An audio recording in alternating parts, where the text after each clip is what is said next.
It was a dark and stormy night, and Emily was driving home from work.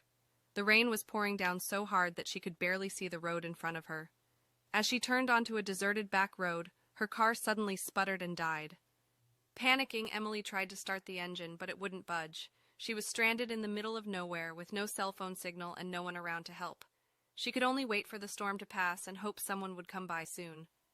As she sat in her car, she noticed a figure in the distance, slowly walking towards her. She couldn't make out any details, but the figure seemed to be getting closer and closer.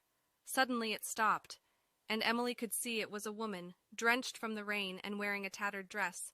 The woman approached Emily's car and tapped on the window.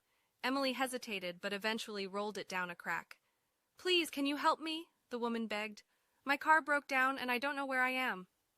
Emily was hesitant, but she couldn't just leave the woman out in the rain. She unlocked the car door and the woman climbed into the passenger seat. Emily noticed the woman's dress was torn and covered in mud, and her hair was matted to her head. But she tried not to judge, assuming the woman had been caught in the storm like she had. As they drove, Emily tried to make small talk, but the woman remained silent. Eventually, they came to a fork in the road, and Emily asked which way the woman wanted to go. But when she turned to look at her passenger, the woman was gone. Emily slammed on the brakes and searched the car, but there was no sign of the woman. She stepped outside into the rain, calling out for her, but there was no answer.